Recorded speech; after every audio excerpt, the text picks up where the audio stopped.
Bem-vindo às aulas de circuitos eletrônicos. Transistor de junção bipolar.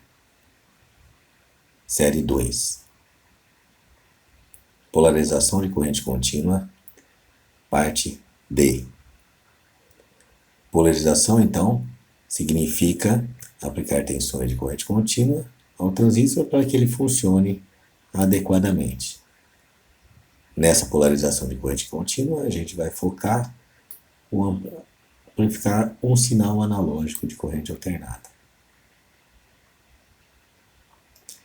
Lembrando dos pontos de operação, onde eu tenho a região ativa, ou linear de operação, região de corte e região de saturação. Para esse tipo de polarização, a gente vai trabalhar na região ativa, que é essa região branca, nesse gráfico. O circuito de polarização de corrente contínua que a gente vai ver vai ser o circuito de tensão de feedback. É um circuito de tensão que pode melhorar um pouco ainda a estabilidade do circuito em relação à temperatura.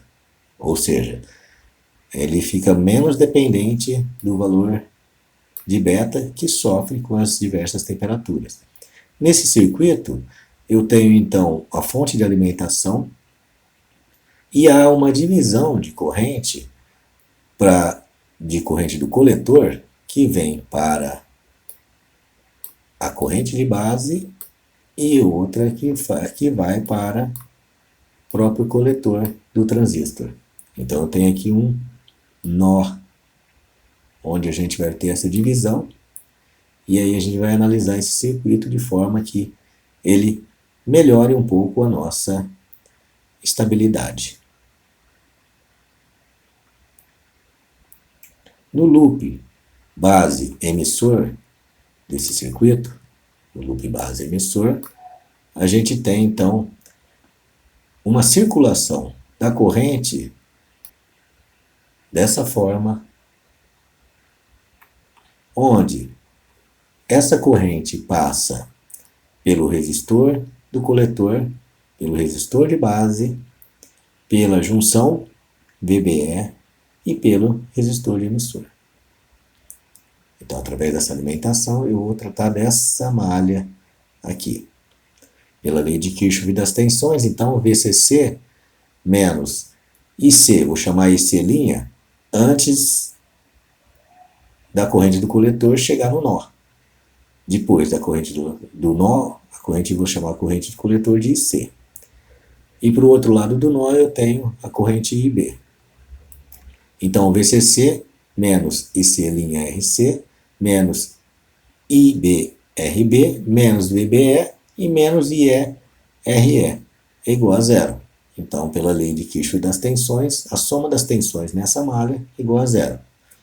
Se a gente adotar aqui I de C' é igual a I de C mais I de B, conforme a lei dos nós, para esse nó aqui,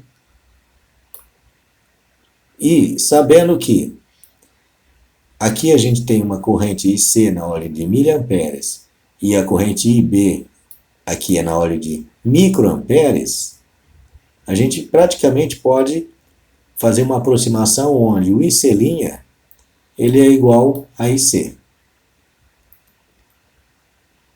Ou seja, se IC é igual a beta IB, e IE é igual aproximadamente a IC, então posso substituir todos os valores aqui por IB, isolo meu IB e consigo estabelecer então que minha corrente IB agora ela vai ser VCE menos VBE dividido por RB mais beta RC mais RE. Então aumentou aqui, eu tive um aumento em relação à configuração anterior, que foi de divisão de tensão, da polarização de divisão de tensão. Eu tive um aumento aqui do RC, porque ele passa por RC aí. E eu fiz uma aproximação do beta para RE, né? Para não precisar utilizar o beta mais 1. Não vai fazer tanta diferença aqui agora, quando eu multiplico esse por 2 aqui e faço toda essa soma. Então dá para fazer essa aproximação para a corrente de base. No loop coletor-emissor, aplicando a lei de Kirchhoff das tensões para essa malha agora, eu vou ter que IE, RE, mais VCE, mais IC' RC, EI, menos VCC igual a zero. Lei de Kirchhoff das tensões. A análise é igual às anteriores, onde a gente tem aqui o nosso RE. Então, a análise do coletor-emissor é a mesma que antes, quando a gente faz essa aproximação de IC' igual a IC. Então, eu vou encontrar o meu VCE utilizando essa fórmula, onde VCE é igual a VCC menos IC RC mais RE. Olhando os níveis de saturação do transistor, para esse lado aqui do coletor emissor, então eu vou ter que a saturação quando eu tenho aqui então um curto-circuito, passa toda a corrente máxima que eu passo, que é de saturação no circuito, ela é igual a VCC RC mais RE. A mesma coisa, então, posso estabelecer aqui a reta de carga, utilizando aquele VCC sobre RC mais RE, quando o VCE é igual a zero, e o VCC no outro ponto, quando I de C é igual a zero.